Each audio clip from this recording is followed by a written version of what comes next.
엊그제 결혼한 부부 같은데 벌써 아기를 낳아서 이렇게 교회에 함께 출석하는 모습을 보면 참 좋아 보입니다. 어떤 초보 아빠를 보면 그 집에서도 아기를 보고 또 볼 텐데도 교회 와서도 그 아기에게 눈을 떼지 못하고 계속해서 보고 또 봅니다. 이렇듯 이 새로운 태어난 이 생명이라고 하는 것은 얼마나 경이롭고 얼마나 귀한지 모릅니다. 어떤 부부는 7년 만에 처음 아기를 가졌다라고 하는 그 부부 있습니다. 뭐 그런 사람들은 그저 가만히 있어도 웃음이 절로나고 그저 흥에 겹고 잔치할 분위기죠. 그런데 오늘 성경에 나와 있는 아브라함이라고 하는 사람은 자그만치 100세에 아들을 낳았다고 합니다. 그러면은 우리가 아브라함의 입장이라고 한다면 이걸 뭐라고 말을 해야 되겠습니까? 참 이런 일은 참 좋은데 어떻게 표현할 길이 없는 거죠. 그렇게 가만히 있을 수가 없고 아주 큰 잔치를 벌려야 될 지경입니다. 그런데 말이죠, 우리가 오늘 읽은 창세기 21장에서는 그 사건에 대해서 그렇게 큰 흥분도 하지 않고 그저 간단하게 기록해주고 있습니다. 21장 1절과 2절을 보면 이렇게 기록되어 있습니다. 제가 읽어보겠습니다. 여호와께서 말씀하신 대로 사라를 돌보셨고 여호와께서 말씀하신 대로 행하셨으므로 사라가 임신하고 하나님이 말씀하신 시기가 되어 노년의 아브라함에게 아들을 낳았다. 무슨 말씀입니까? 아브라함이 100세의 아들을 낳았다라고 하는 것은 너무나도 기쁘고 큰 잔치를 벌려야 될 떠들썩한 그러한 이야기인데, 온 동네방네 마이크 들고 소문을 내야 될 그러한 이야기인데 오늘 성경에서는 너무 간단하게 기록해주고 있습니다. 하나님 입장에서는 그저 하나님이 말씀하신 대로 돌보신 것이고 말씀하신 대로 행하신 것이고 말씀하신 때가 되어서 아기가 나왔다라고 하는 것입니다. 성경에서 강조하고 있는 바는 무엇입니까? 우리 하나님은 말씀대로 역사하시는 하나님이시다라고 하는 것입니다. 우리가 보기에는 기적이고 우리가 보기에는 놀라운 일이지만 하나님 보시기에는 그저 말씀하신 대로 행하신 것이고 말씀하신 대로 응답해 주신 일이다라고 하는 것입니다. 이 사실을 통해서 우리가 깨달을 수 있는 바 무엇이겠습니까? 첫째로 하나님은 말씀대로 역사하시는 분이며 약속대로 역사하시는 놀라운 하나님이신 줄로 믿습니다. 아브라함은 100세의 아들을 낳았습니다. 100세의 아들을 낳기까지 아브라함의 인생 가운데는 많은 사건들이 있었습니다.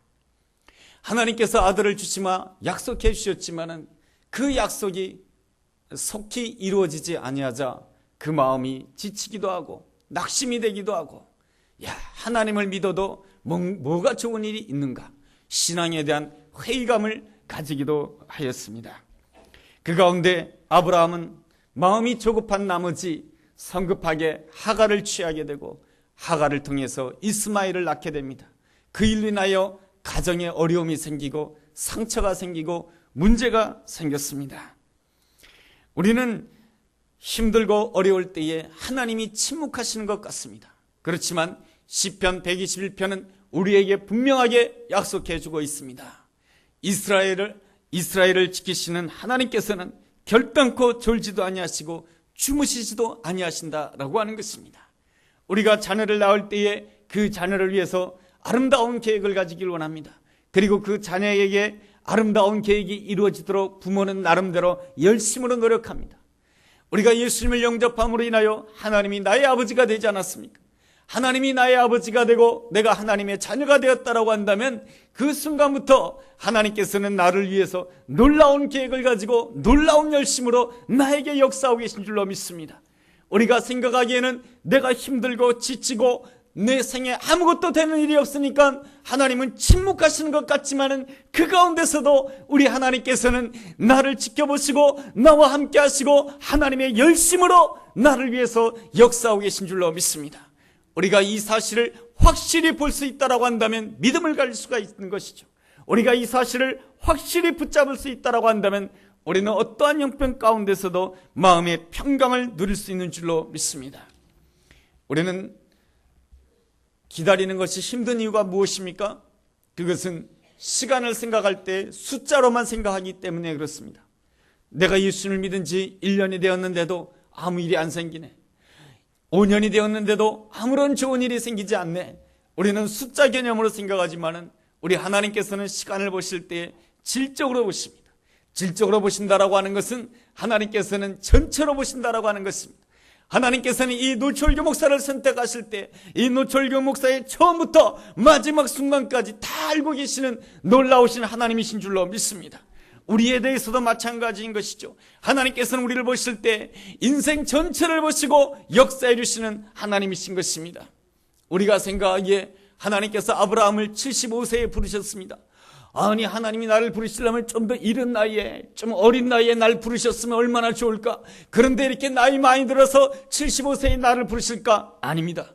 하나님 보시기에는 가장 적당한 시간에 그 75세 때 하나님께서 아브라함을 부르신 줄로 믿습니다. 아브라함의 나이가 100세가 되었다라고 한다면 이 100세에 내가 어떻게 아이를 낳을 수가 있을까? 100세에 나에게 무슨 좋은 일이 있을까? 100세에 나에게 무슨 기쁨이 있을까? 아닌 것이죠. 하나님께서는 모든 것을 전체적으로 보시는 하나님께서는 아브라함이 100세가 되었을 때야 비로소 하나님께서는 그 아브라함에게 아들을 주시고 그 아브라함이 100세 때에 아들 이삭을 얻을 때 그때서야 비로소 하나님께 가장 영광 돌릴 수 있는 가장 소중한 기회다라고 하는 것입니다. 아브라함이 100세의 아들을 낳았을 때 그 이야기는 온 동네에 소문이 되었을 것이고, 그 가정에는 하나님이 아들을 주셨구나, 하나님이 축복을 주셨구나 하는 그 사실을 모두가 다 알게 되지 아니하겠습니까? 우리는 하나님의 시간을 알지 못하고 우리는 우리의 그 숫자의 개념으로만 시간을 헤아리기 때문에 우리는 기다리다가 지치고 실망하고 낙심하기까지 합니다. 그렇지만 오늘 이 시간에 우리는 하박국서 2장 3절 말씀을 주목해야 됩니다. 그 말씀은 우리에게 이렇게 가르쳐주고 있습니다. 이 묵시는 정한 때가 있나니 그 종말이 속히 이르겠고 결코 거짓되지 아니하리라. 비록 더딜지라도 기다리라. 지체되지 않고 반드시 응하리라.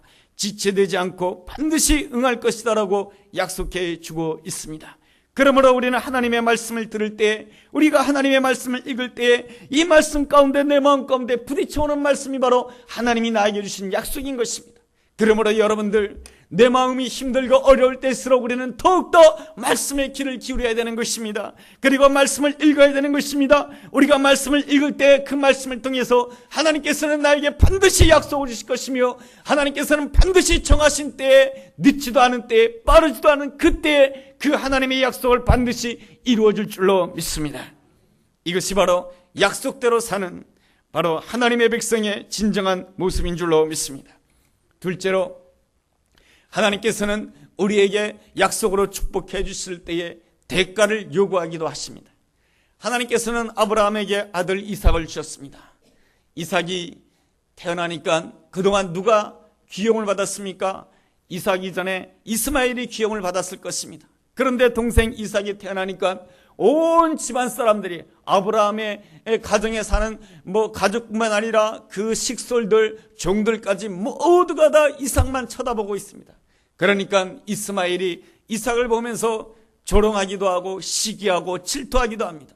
그러자 아브라함의 아내 사라가 가만히 있지를 못합니다. 저 아브라함에게 욕을 합니다. 저 하갈과 이스마엘을 이 집에서 내보내세요. 아브라함으로는 힘들었습니다.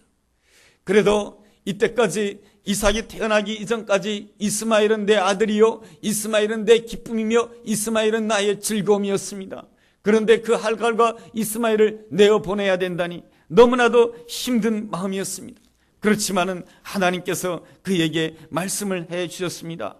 창세기 21장 12절 말씀 보니까 이러한 말씀이 있습니다. 하나님이 아브라함에게 이르시되 내 아이나 내 여종으로 말미암아 근심하지 말고 사라가 내게 이른 말을 다 들으라. 이삭에게서 난 자라야 내 씨라 부를 것임이니라 말씀해 주십니다.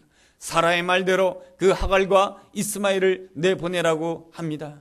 여러분, 하나님의 약속을 온전히 받고 누리기 위해서는 하나님의 약속 이외의 것에 대해서는 내가 버릴 줄 알아야 되는 것입니다. 우리가 온전히 예수를 믿기로 작정했다라고 한다면 예수님 이외의 다른 것에 대해서는 내가 포기할 줄 알아야 되는 것입니다. 그럴 때 우리는 예수님을 누릴 수가 있고 하나님의 약속을 누릴 수가 있고 하나님의 그 풍성한 약속 가운데 거하게 될 수 있는 줄로 믿습니다. 셋째로, 하나님께서는 우리에게 기쁨을 주시는 놀라운 하나님이십니다. 우리가 하나님의 약속을 온전히 붙든다라고 한다면 하나님은 우리에게 반드시 하나님이 정하신 때에 기쁨을 주시는 놀라우신 하나님이신 줄로 믿습니다. 창세기 21장 6절이 그렇게 우리에게 말해주고 있습니다. 6절 말씀 제가 읽어봅니다. 사라가 이르되 하나님이 나를 웃게 하시니 듣는 자가 다 나와 함께 웃으리로다. 우리 하나님께서는 우리에게 기쁨을 주시는 놀라운 하나님이십니다. 예수님께서 이 땅에 오셔서 공생애를 시작할 때에 제일 먼저 찾아간 것이 가나 혼인잔치입니다. 가나 혼인잔치에 가셔가지고 예수님께서 무엇을 하셨습니까? 물을 포도주로 만들어 주셨습니다. 그 가정에 기쁨을 주셨습니다. 왜 예수님께서 가나 혼인잔치에 가서 물을 포도주로 바꾸어주는 놀라운 역사를 행하셨겠습니까? 바로 우리 예수님께서는 기쁨을 주시는 놀라운 하나님이시다라고 하는 것입니다. 예수님이 있는 곳에 기쁨이 있는 줄로 믿습니다. 예수님께서 물로 포도주를 만들어서 온 혼인잔치에 초대된 사람들에게 포도주를 나눠주게 되었을 때 사람들이 뭐라 그럽니까? 대개 다른 사람들 보면은 처음에는 좋은 포도주를 주고 나중에는 좋지 않은 포도주를 내오는데 이 가정은 나중에 나온 포도주가 더 좋구나라고 칭찬을 하게 됩니다. 그렇습니다. 여러분, 예수님이 있는 곳에는 나중에 더 큰 기쁨이 있는 줄로 믿습니다. 예수님이 있는 곳에는 오늘도 기쁨이 있지만 내일에는 더 큰 기쁨이 있는 줄로 믿습니다. 여러분, 예수님을 영접하게 될 때에 우리에게는 죄사함의 기쁨이 주어집니다. 사람들이 힘들고 어려워하고 정신적인 고통을 겪는 이유가 무엇입니까? 그것은 마음 가운데 있는 죄책감 때문에 그렇습니다. 우리가 예수님을 온전히 영접하게 될 때 예수 그리스도의 보혈의 피로 말미암아 우리가 온전히 죄사함 받는 줄로 믿습니다. 우리는 죄사함의 기쁨을 누리게 되는 것이죠. 그 다음에 우리가 주님께로부터 받는 놀라운 기쁨이 무엇입니까? 하나님의 아들이 되는 기쁨이며 하나님의 딸이 된다라고 하는 기쁨인 것입니다. 하나님께서 나를 보실 때마다 어떻게 보시냐면은 너는 나의 아들이야, 너는 나의 딸이라고 보신다라고 하는 것입니다. 제가 부족한데요, 제가 기도도 별로 하지 않는데요, 내가 이렇게 죄도 많은데 어떻게 하나님께서 나를 하나님의 자녀로 보시는 것입니까? 아닌 것입니다.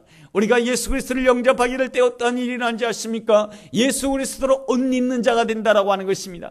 제가 이렇게 옷을 입었지만 이 안에는 뭔가가 더러운 것도 있을 수 있을 거예요. 그러나 이 더러운 것이 보이지 않습니다. 제 옷 때문에 말이죠. 마찬가지로 우리가 예수님을 영접하게 될 때 예수 그리스도로 옷 입는 자가 된다라고 하는 것입니다. 우리 안에는 여전히 죄악이 있고 우리 안에는 여전히 시기가 있고 여전히 우리 안에는 이기심과 교만이 있습니다. 그러나 하나님께서 나를 보실 때 어떻게 보시냐? 예수 그리스도로 본다라고 하는 것입니다. 나를 보실 때 어떻게 보시냐? 예수로 본다라고 하는 것입니다. 여러분, 하나님께서 가장 사랑하는 사람이 누구입니까? 예수님이 아니겠습니까? 하나님께서는 그 예수님을 보시면서 이렇게 말씀하셨습니다. 이는 내 사랑하는 아들이요 내 기뻐하는 자라고 말씀해 주셨습니다. 그렇듯이 하나님께서 나를 보실 때 너는 내 사랑하는 자야, 너는 내가 기뻐하는 딸이야, 너는 내가 기뻐하는 아들이라고 보시는 놀라운 하나님이신 줄로 믿습니다. 그러므로 우리는 하나님 앞에 나갈 때마다 당당하게 나가야 되는 것입니다. 왜냐하면 하나님은 나를 사랑해 주시고 나를 기뻐하시기 때문에 그런 것입니다. 왜 그래요? 내가 예수 그리스도로 옷 입은 자이기 때문에 그런 것입니다. 뿐만 아니라 또 기쁨이 있습니다. 어떤 기쁨입니까? 내가 예수 그리스도로 옷 입고 하나님의 아들이 되면 하나님께서는 나를 쓰시고 싶어합니다. 내가 물질이 많아도 쓰시고 싶어하고, 내가 물질이 없어도 쓰시고 싶어하고, 내가 건강해도 쓰시고 싶어하고, 내가 연약해도 쓰시고 싶어하고, 내가 성공해도 쓰시고 싶어하고, 내가 실패해도 쓰시고 싶어하는 것입니다. 여러분, 하나님께서는 꼭 건강한 자, 능력 있는 자만 쓰는 것이 아닙니다. 연약해도 부족해도 하나님께서는 쓰는 줄로 믿습니다. 베드로는 예수님을 3번씩이나 부인하였습니다. 그렇지만은 하나님께서는 그 못난 베드로도 하나님께서 쓰셨던 것이죠. 이러한 하나님이 놀라운 하나님이신 줄로 믿습니다. 하나님께서는 중풍병자를 쓰시고 문둥병자를 쓰시고 그리고 간음 중에 잡힌 더러운 여인 그 막달라 마리아를 하나님께서는 얼마나 그 여인을 귀하게 쓰셨는지 모릅니다. 하나님께서 나를 쓰신다. 놀라운 기쁨인 줄로 믿습니다. 하나님께서 나를 전도자로 쓰신다. 기쁨이며 하나님께서 나를 봉사자로 쓰신다. 기쁨입니다. 하나님께서 나를 찬양대원으로 쓰신다. 기쁨입니다. 하나님께서 나를 헌금위원 안내원으로 쓰신다. 놀라운 기쁨인 줄로 믿습니다. 하나님께서 나를 쓰신다라고 한다면 하나님께서는 나에게 채워주지 않겠습니까? 우리 하나님은 나에게 놀라운 은혜로 채워주시는 하나님이신 줄로 믿습니다. 그러므로 우리가 이 땅을 사는 동안에 날마다 오늘도 기쁠 것이지만 내일도 기쁠 것입니다. 내 인생이 마치는 그날에는 우리 하나님께서는 어떻게 하시겠습니까? 두 팔을 벌려서 나에게 오너라 하면서 천국으로 나를 맞아주실 줄로 믿습니다. 이것이 바로 우리에게 주어지는 영원한 기쁨인 줄로 믿습니다. 예수 믿는 자에게는 놀라운 기쁨이 있는 줄로 믿습니다. 오늘도 기쁨이 있고 내일도 더 큰 기쁨이 있는 줄로 믿습니다. 예수 믿는 자에게는 나중이 더 좋은 줄로 믿습니다. 우리 주님께서는 저에게도 큰 기쁨을 주셨습니다. 내가 과연 공부를 할 수 있을까 생각했지만 하나님께서는 나에게 공부를 시켜주셨습니다. 내가 어떻게 목회를 잘할 수 있을까 했지만 하나님께서는 나로 하여금 이 상을교회 목회 자리에 앉도록 하나님께서 축복해 주셨습니다. 오늘까지도 하나님께서 베푸신 것이 다 기쁨이거니와 이 다음에는 하나님께서 나에게 더 큰 기쁨을 줄 줄로 믿습니다.